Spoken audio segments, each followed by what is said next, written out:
कन्हैया कुमार ने यात्रा शुरू की है कांग्रेस पार्टी की तरफ से, वही यात्रा का जो सबसे आगे लोग खड़े हैं वो ये लोग हैं। इसको शुरू किया है नौजवानों विद्यार्थियों ने, लेकिन स्नेह स्नेह धीरे धीरे बिहार के तमाम वर्ग, पेशे, जाति, संप्रदाय, धर्म के लोग जो है अपनी समस्याओं को लेकर के इस यात्रा से कनेक्ट कर रहे हैं। एक कहावत है हमारे यहाँ की, मछली के बच्चा को न तैरने के लिए नहीं सिखाते।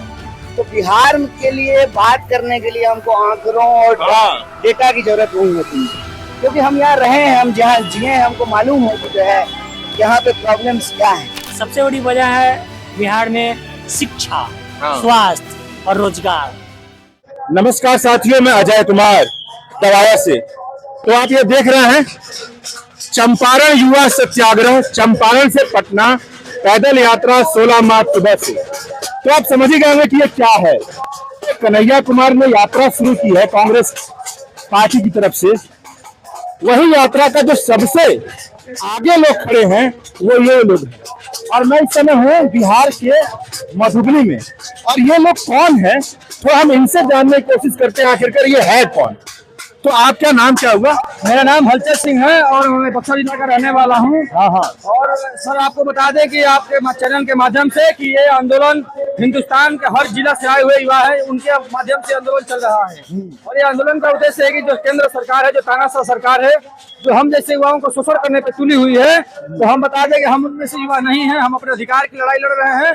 और आपको चैनल के माध्यम से बता दें कि ये सरकार को झुकना पड़ेगा हमारे हक अधिकार के लिए। तो वो तो यही कहेंगे ना, जो लोग सुनेगा वो कहेगा कि आप तो पॉलिटिकल पार्टी के साथ खड़े हैं, आप तो प्रचार का हिस्सा बन रहा है। बिल्कुल ऐसा कोई बात नहीं है, आंदोलन में हम लोग चला रहे हैं और हमारे साथ जो भी साथी आना चाहिए वो आ सकते हैं। नरेंद्र मोदी भी आज हमारे प्रचार के लिए, उनका स्वागत है। कहने का मतलब है कि आप इस आंदोलन के अगुवा हैं और आपके पीछे पॉलिटिकल पार्टी के लोग हैं। हाँ बिल्कुल, आपने सही समझा, यही है मुद्दा। हम लोग आगे चल रहे हैं, पार्टी हमारा समर्थन कर रही है। कि अपना पूरा सर्टिफिकेट, ये पूरा सेंट्रल एम्ड की क्या है, मतलब क्या, जैसे कि सेंट्रल एयरमैन क्या है, मतलब वैकेंसी वाला सब कुछ क्लियर कर लिया, 2021 तक सब कुछ कम्प्लीट हो गया। मेरिट तक जारी हो गया, लेकिन सरकार ने हम लोग का ज्वाइनिंग कैंसिल कर दिया कोरोना के बहाना लेकर। ज्वाइनिंग कैंसिल, मेरिट तक बन गया था। ये देखिए मेरिट तक, ये तो गजब है आपका। मेरा देखिए मेरिट मेरा विजय कुमार। ये थोड़ा दिखाना, थोड़ा प्लीज आप इसे दिखाइए। तो ये देखिए यहाँ तक इनका मेरिट भी बन चुका है और उसके बाद से आपको जॉब नहीं मिली, नौकरी नहीं मिली। आज बिहार के ही लड़के नहीं है केवल, पूरे ऑल इंडिया के लड़के हैं। पूरे 64 लाख लड़के फॉर्म भरे थे और 1.5 लाख लड़के चयनित हुए थे, जिसमें से हम ये सरकार से, बीजेपी सरकार से हम ये मांग कर रहे हैं कि हमारी, ठीक है 1.5 लाख में सही, जो लड़के हैं जो मेहनत कर रहे हैं, जिसमें लगे हुए हैं कि हमारी मेहनत है, हम वो समझ रहे हैं कि हमारी मेहनत लगी हुई है, उस मेहनत को पूरी कर दो। हम उससे वही गुहार कर रहे हैं कि हमारी मेहनत को पूरी करें। तो ये आप देखिए, ये जितने भी लोग यहाँ से हैं, आप इसे प्रेस दिखाते चलें, ये थाली बजा रहे हैं, ये सब लोग किसी ना किसी एग्जाम में आप लोग क्लियर कर चुके हैं और उसके बाद से आप लोग का सिलेक्शन, आपको नौकरी नहीं मिली है। इनको एग्जाम क्वालिफाई करने के बाद इनको ज्वाइनिंग लेटर नहीं मिली है। और ये सब मेरे ख्याल से वही जो बिहार की प्रति व्यक्ति आमदनी 3000 रुपए महीने है, उसी परिवार से आने वाले लड़के हैं, जिन्होंने बहुत मेहनत से कि उनका जीवन, एक पीढ़ी उनकी आगे चली जाएगी, सरकारी नौकरी की तैयारी की और उसके बाद ये दशा है। तो ये 16 मार्च से जो यात्रा शुरू हुई थी चंपारण से, पश्चिमी चंपारण से, कन्हैया कुमार के नेतृत्व में कांग्रेस की जो यात्रा है, पलायन रोको नौकरी दो की, वह सहरसा पहुंच गई है। आज कल ये मधुबनी में थी और मधुबनी में कन्हैया कुमार से मुलाकात भी हुई। कन्हैया कुमार इस यात्रा को लीड कर रहे थे। आप तो पूरे बिहार को जानते हैं, आपने इस संघर्ष को जिया हुआ है और आप आ रहे हैं, तकरीबन 7-8 दिन बीत गया। कैसा लगा आपको, क्या अनुभव है, बिहार कैसा लग रहा है आपको? आज यात्रा का 10वां दिन है और हम लोग विभिन्न जिलों से होते हुए अभी मधुबनी से गुजर रहे हैं। अगले दिन जो है हम लोग सहरसा जिले में चलेंगे, सहरसा से होते हुए सीमांचल पहुंचेंगे, फिर भागलपुर होते हुए तमाम जिलों को कवर करते हुए पटना जाएंगे। तो 10वां दिन का हमारा अनुभव यही है कि जो ये यात्रा है, इसको शुरू किया है नौजवानों विद्यार्थियों ने, लेकिन स्नेह स्नेह धीरे धीरे बिहार के तमाम वर्ग, पेशे, जाति, संप्रदाय, धर्म के लोग जो है अपनी समस्याओं को लेकर के इस यात्रा से कनेक्ट कर रहे हैं। एक तो पलायन एक ऐसा मुद्दा है जिसपे कोई विवाद नहीं। आप किसी विचारधारा के व्यक्ति से बात कर लीजिए, वो ये जरूर स्वीकार करेगा कि पलायन एक मुद्दा है, भले वो उसका दोषारोपण मतलब ये उस पे डाल दें, वो उस पे डाल दें, लेकिन हर कोई स्वीकार करेगा कि बिहार में पलायन एक महामारी है। दूसरा कि पलायन की जो वजहें हैं, जी जी जी नमस्कार, पलायन की जो वजहें हैं जी, पलायन की जो वजहें हैं वो वजहें तमाम चीजों को कवर करता है। जैसे पलायन क्यों होता है? पलायन होता है शिक्षा बेहतर मिले, उसकी इच्छा आकांक्षा के चलते, अच्छा जो है स्वास्थ्य की व्यवस्था मिले, रोजगार मिले और सामाजिक सुरक्षा मिले। तो ये बिहार के बुनियादी सवाल है और इन्हीं को लेकर के जब आप देखेंगे तो सरकार ने अभी सर्वे कराया, कास्ट सर्वे, उसने कहा कि मात्र 7% लोग ग्रेजुएट हैं। बिल्कुल। अभी कैग की रिपोर्ट आई, उसमें कहा कि बिहार की स्वास्थ्य व्यवस्था की स्थिति बहुत खराब है। आप क्राइम का डेटा उठा करके देख लीजिए, मतलब इतना डरावना है कि हर घंटे हर मिनट जो है महिलाओं के खिलाफ जो है अपराध हो रहे हैं। तो सरकार के जो तमाम दावे थे ना कि बिहार में सब कुछ ठीक हो गया है, मेरे ख्याल से इंजीनियरिंग वर्क मतलब रोड बनाना और पुनः बनाना नदियों के ऊपर, इसके अलावा कोई भी इंडिकेटर ऐसा नहीं है। चाहे आप एजुकेशन ले लीजिए, हेल्थ ले लीजिए, आप जो है सोशल सिक्योरिटी ले लीजिए, लॉ एंड ऑर्डर ले लीजिए, कोई ऐसा इंडिकेटर नहीं है जिसपे सरकार कह सकती है कि ठोस रूप से हम मान लीजिए कि 0 थे हमने उसको 1 कर दिया या 1 थे हमने उसको 10 कर दिया, ऐसा कोई इंडिकेटर नहीं। आपने बिहार को मतलब जिया, इसलिए मैं ये कह रहा हूँ कि आप भी बिहार की उसी पृष्ठभूमि से आते हैं जहाँ पर प्रति व्यक्ति आमदनी 3,000 रुपए से कम है। उस संघर्ष को आप जानते हैं। मैं स्पेसिफिक ये पूछूंगा कि ये जो 10 दिन की आपने यात्रा की और ये जो देख रहे हैं आपके पीछे ये हुजूम चल रहा है, वो अनुभव जो बताइए, वो कन्हैया को क्या मिला है, वो नया क्या चीज यहाँ पे हासिल हुआ है? जो आप बता रहे हैं वो तो है ही, लेकिन ये जो नया क्या हासिल हुआ आपको बताइए। अव्वल तो देखिए ये है कि हमने कहा कि पलायन जो है फोर्सफुल है, तो यहाँ हर कोई उसका पीड़ित है। मतलब हम भी हायर एजुकेशन के लिए दिल्ली गए थे, तो आप कहीं चले जाइए, आपकी बुनियादी पहचान वही रहती है जिस मिट्टी में आप पैदा होते हैं।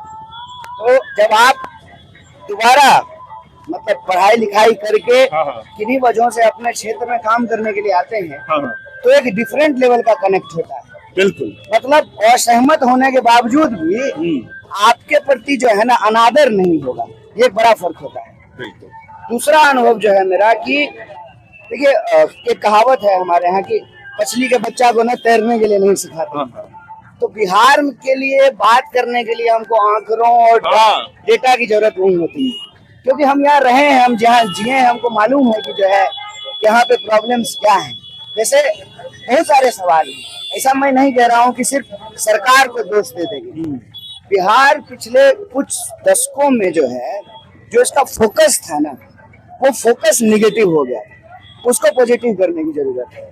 ये मुझे महसूस होता है कि जब लोग आकर के कहते हैं ना कि ये सही मुद्दा है, तो इसको इस पर जो है मतलब पॉलिटिकल डिस्कोर्स में पलायन मुद्दा बने, रोजगार मुद्दा बने, ये एक इच्छा आपको लोगों के अंदर साफ साफ देखने को मिलेगी। इसीलिए इस यात्रा का कोई रेजिस्टेंस नहीं है। पार्टिसिपेशन का जहाँ तक सवाल है, भले लोग आ करके चल नहीं रहे हैं, लेकिन अपनी जगहों से खड़ा होकर के अपनी क्यूरियोसिटी इस यात्रा के प्रति वो दिखा रहे हैं, और शायद यही वजह है कि राजनीतिक गलियारों में जो है ना हलचल है इस बात को। देखिए संघर्ष के बिना जीवन नहीं है, और हम ये कहते हैं कि हम जिस पार्टी से आज जुड़े हुए हैं, उस पार्टी की भी सबसे बड़ी खासियत यही थी कि आजादी से पहले कांग्रेस पार्टी एक्चुअली स्वतंत्रता आंदोलन का संघर्ष का मंच है। आज हमारी पार्टी फिर से बिहार में अगर युवाओं और नौजवानों के संघर्ष का मंच बने, तो स्वाभाविक रूप से ये पार्टी जो है वो बिहार की पार्टी हो जाएगी, और जो है उससे बिहार में जो हम बदलाव करना चाहते हैं उसका सबसे बड़ा मंच बन करके उभर सकता है। बहुत बहुत शुक्रिया, आपसे बात होगी। लेकिन सुबह से कन्हैया कुमार दिखाई नहीं दिए हैं। अगर आप पोस्टर में देखें तो केवल कन्हैया कुमार नजर आते हैं, लेकिन यहाँ पर कन्हैया कुमार अभी दोपहर हो गया लेकिन अभी तक दिखाई नहीं दे रहे हैं। तो चलिए, आप कब से इस यात्रा में? मैं इस यात्रा में पहले दिन से 11वां से 16 मार्च से जब यात्रा शुरू हुआ, तो लग रहा आप शर्ट जो पहने हुए पलायन रोको नौकरी को यात्रा, यानी कि आप इस यात्रा में एक भूमिका में हैं। हाँ, मैं एनएसवाई का नेशनल कोऑर्डिनेटर हूँ। मेरा नाम जय मौर्य है और बिहार के हम एनएसवाई के को इंचार्ज हैं। और इस यात्रा के लिए हम 3 महीने से बिहार में हैं। और ये जो युवा दिखाई दे रहे हैं पेंडिंग भर्ती वाले, इसके अलावा अन्य पेंडिंग भर्तियों और परीक्षा की तैयारी करने वाले युवाओं के बीच में लगातार काम कर रहे हैं। हाँ, मैंने उन लोगों से बात की विस्तार से। पर ये बताइए कि आप लोग 16 मार्च से यात्रा कर रहे हैं, रोजगार की यात्रा है जी। भीड़ तो बहुत कम दिखाई दे रही है, ऐसा वजह क्या है? ये जो भीड़ है जो आपको दिखाई दे रही है, कम दिखाई नहीं दे रही, कम दिखाई। ये जो सामने बच्चे बैठे हैं, ये जेन्युइन भीड़ है, कोई पैसे पे लाई हुई भीड़ नहीं है। जो कार्यकर्ता आपको दिखाई दे रहे जेन्युइन कार्यकर्ता है, कोई पैसे और गाड़ियों से भर के ये लाए हुए लोग नहीं है। जैसे आप बीजेपी की जनसभाओं में देखेंगे, बीजेपी के कार्यक्रमों में देखेंगे, तो जो लोग आते हैं वो पैसे पे गाड़ियों में भर के आते हैं। अमित जी तो पहले दिन से चल रहे हैं, आप इनसे खुद पूछ सकते हैं कि इस यात्रा के नेतृत्व किसके पास है। कैसे अमित जी? मैं बिल्कुल ठीक हूँ। सुबह से हम लोग देखिए सहरसा में यात्रा आ गई और कुछ बड़ा नेता तो अभी दिखाई नहीं दे रहा। देखिए, आज समय से लंबे समय से आप देख पा रहे हैं यहाँ पर सरकार ने दूसरी कल आप बधाई दे कि कल हमने कन्हैया कुमार को देखा था, उनसे बातचीत भी की, लेकिन हमने सोचा कि 2-3 दिन रह करके थोड़ा यात्रा को देखते हैं। और अभी यात्रा जो दिखाई दे रही है वो भीड़ यहाँ पे कम है और ये लग नहीं रहा है कि यात्रा 16 मार्च जो शुरू हुई थी वो इतनी बड़ी यात्रा में तब्दील हुई। देखिए, किसी भी मूवमेंट में ना अप डाउन आता ही है। सबके मन में कौतूहल रहता है कि आखिरकार ये जो राजनीतिक यात्राएं हैं वह कैसे होती हैं। क्या लोग हमेशा चलते रहते हैं, कार्यकर्ता चलते रहते हैं? तो ऐसा नहीं है। तो ये देखिए जो कन्हैया की यात्रा है, नौकरी दो पलायन रोको की, तो ये सुबह ये दोपहर का तकरीबन 12 बज रहा है ना, 12 से 1 बज रहा है। और यहाँ पे देखिए लोग जितने भी हैं कार्यकर्ता और जो उनके साथ चल रहे हैं इस मकसद के साथ, वो यहाँ पे आराम कर रहे हैं। यहाँ पे वो खाना खाते हैं और फिर यहाँ पर आराम करते हैं। और आप इसमें देख सकते हैं यहाँ पर 25 साल, 20 साल, 50 साल, 60 साल सब लोग यहाँ पर तकरीबन इस उम्र के लोग यहाँ पर हैं। और यहाँ पर ये लोग दोपहर में आराम करेंगे और फिर से कुछ दूर चलेंगे। और यहाँ से होती है हर दिन की एक प्रेस कॉन्फ्रेंस। आप कहाँ से आए हैं? भैया हम लोग वैशाली से हैं। कब से आप हैं इस यात्रा में? भैया जिस दिन से यात्रा शुरू हुआ उसी दिन से हम लोग हैं। क्यों, वजह क्या है? वजह, सबसे बड़ी वजह है बिहार में शिक्षा, स्वास्थ्य और रोजगार जो प्लान का मुद्दा है। आज जो नेता को बेटा है उनको देख लीजिए, जैसे चिराग पासवान जी को देख लीजिए, वो अपने आप बीजेपी को हनुमान कहते हैं। बाकी वो दलित समाज से तो उन दलितों की स्थिति देख लीजिए।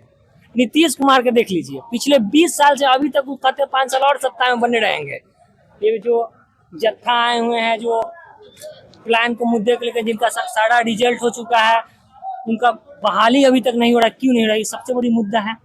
इस मुद्दा को लेकर कोई नेता, एक विपक्ष का हो या पक्ष का हो, जिनके लेकर सदन में कभी आवाज उठाए नहीं उठाए। आज हमारे और बहुत सारे लोग, मैं अपना नहीं बाहर के लोग कहते हैं कि यात्रा में वही बेरोजगार शामिल हो रहे हैं जिनको नौकरी नहीं मिली है, उनको आसानी से खाने को मिल जाता है इसलिए यात्रा में जा रहे हैं। भैया कहने के लिए बहुत सारी बात है। हम लोग भी जैसे पड़ोस के लोग जब 5 साल पटना रहिएगा ना, तैयारी कीजिएगा, पड़ोस के लोग जरूर कहेंगे फलना का बेटा बिगड़ चुका है।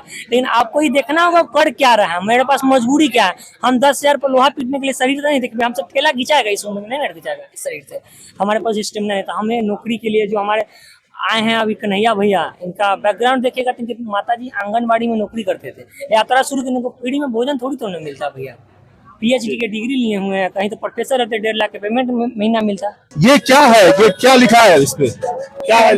इस यात्रा के साथ साथ हम लोग जो संगठन के लोग हैं, कांग्रेस के लोग हैं, यूथ कांग्रेस के लोग हैं, हम लगातार लोगों को इस पर्चे के माध्यम से जागरूक करने का प्रयास कर रहे हैं कि यात्रा के किस बारे में जा रही है, ताकि यात्रा जब एक बार गुजर जाती है तो उसका कुछ उसका मैसेज लोगों के बीच में। तो हम पर्चा आपने संगठन की बात कही और आप लग भी रहे नौजवान आदमी हैं, क्या लगता है कांग्रेस के संगठन में यात्राओं पे यात्राएं निकल रही हैं, वजह क्या है?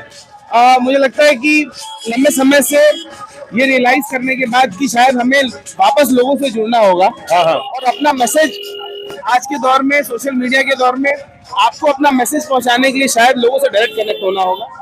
और मीडिया पे जो हमारा डिपेंडेंस कम होने का ये एक रिजल्ट है कि हम अब लोगों से डायरेक्ट संवाद करने का प्रयास करें। इसलिए हम यात्रा अधिक से अधिक इस फॉर्मेट में जा रहे हैं और आने वाले समय में ये मुझे लगता है और ज्यादा मजबूती से होने वाला है। आपने संगठन का नाम इस तरह से लिया जैसे कि आप एक बहुत जिम्मेदार व्यक्ति हो संगठन के, तो ये दौर देखा जाए आपकी यात्रा निकल रही है, इतनी लंबी जो यात्रा है, आपके फायर ब्रांड नेता हैं कन्हैया कुमार, लग रहा है कि और भी नौजवानों को इसके साथ जुड़ना चाहिए था।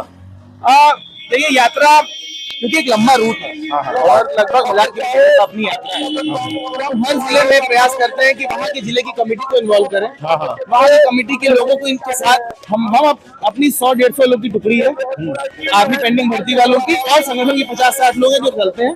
इसके अलावा हम ये प्रयास करते हैं कि जिले की कमेटी के साथ उस जिले में चला जाए, एक कम्युनिकेशन होगा और एक आपसी एक तालमेल बैठता है। तो मतलब वही है कि संगठनात्मक तौर पर आप चीजों को देख रहे हैं। और मतलब ये संगठन का रीच आउट एक्टिविटी ही है बेसिकली। हमारे लिए विस्तार अगर हमको संगठन का करना है तो यात्रा से बेहतर तरीका कोई नहीं है, और कई यात्राओं में कई जिले हैं बिहार में ऐसे जहां हमारे संगठन की स्थिति पहले जैसी नहीं रही जहां पहले हुआ करती थी। तो आप देख सकते हैं, आप इनकी बातों को सुनिए, सही गलत तो अपनी जगह पे है, लेकिन परिपक्वता देखिए, ये नौजवान है हमारी और आपकी तरह, और संगठन के बारे में कितने ही विचारशील तरीके से अपनी बात को रख रहे हैं।